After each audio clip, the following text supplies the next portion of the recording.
Hi loves, welcome back to my channel. If you're new here, welcome. I make new videos every other week, so be sure if you haven't already, subscribe and turn on my bell notifications so you don't miss a thing. I've talked about this on my channel before, but I have been diagnosed with ADD, which is attention deficit disorder, which I think is an outdated term now. I think it's inattentive ADHD is the new term for it. But this also means I struggle with emotional dysregulation, executive dysfunction, focusing, learning, relationships. This basically affects almost every aspect of my life in one way or another. And my hope in sharing these videos is that hopefully somebody else struggling with this can get something out of it and help themselves. Or if you know somebody struggling with this, hopefully you can get a better understanding of it and help support them better.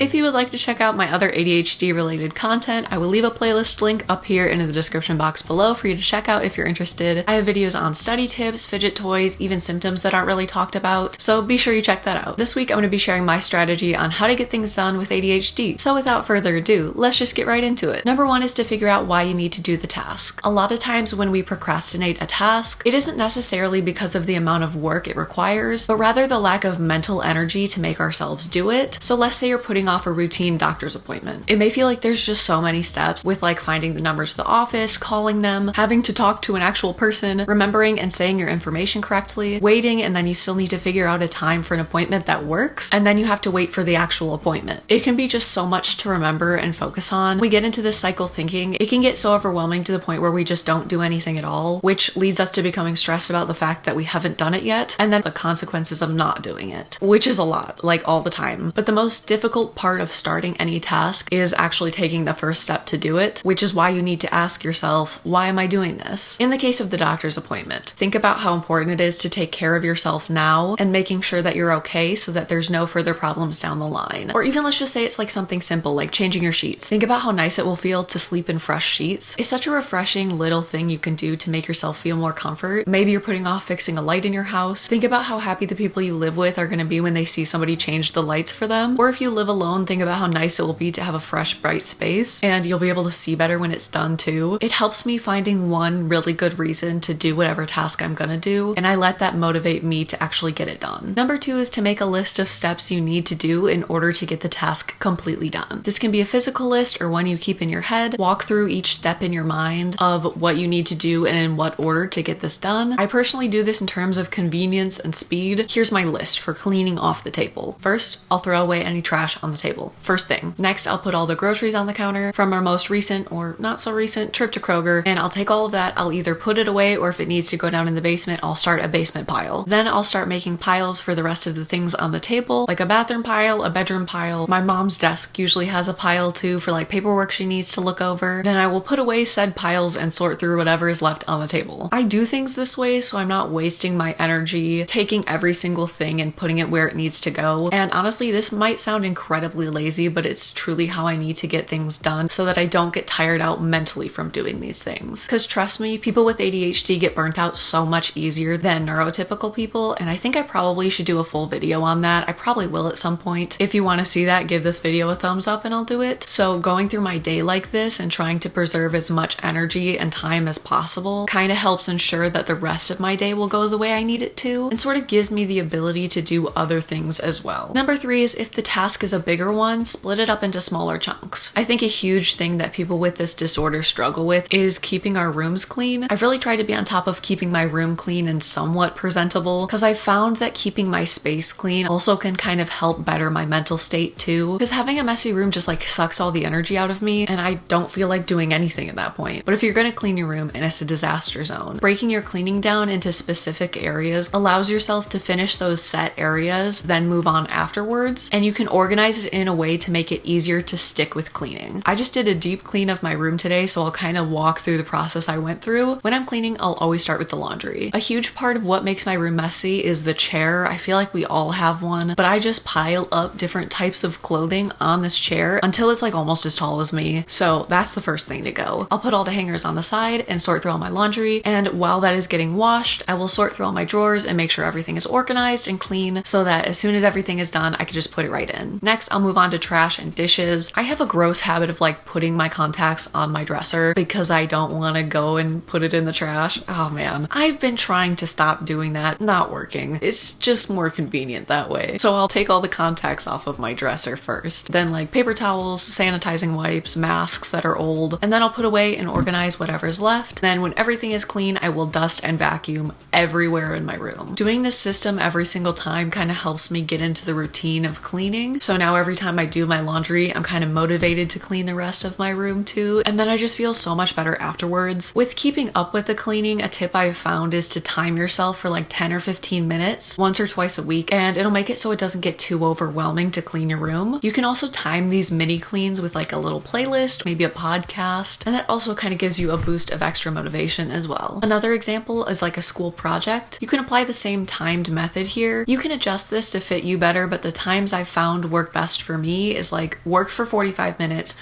break for 5. Then halfway through your project, you take a 20-minute break to get a snack, relax for a bit, and then after that you go back to the 45 and 5-minute cycle until the project is complete. Again, this can be different for everybody, but I just found that those are the times that work for me. The breaks and the timed work slots really helps me stay motivated to do the project and also not get so stressed or overwhelmed from doing it. Number 4 is, if it's possible, get all of the tasks done in one go. I personally find it very difficult to go back to tasks I was doing if I'm interrupted or I take too long of a break. So going back to the school project example, I'm the type of person to pull an all-nighter to get a project done, even if it's not the night before the project's due, although sometimes that does happen. I mean, we've all been there, but I sometimes will pull an all-nighter just to do it because I don't want to have to remotivate myself to do it later on, because I know that probably isn't going to happen. Because if I'm honest, I do have a really hard time motivating myself to do things, and it takes me a very long time to do whatever I've been meaning to, because most of the struggle I have with doing the task isn't actually doing it, but the mental energy it takes to do it. Like if I'm going to film a video, like today, I've already spent half the day thinking about the video I'm going to film,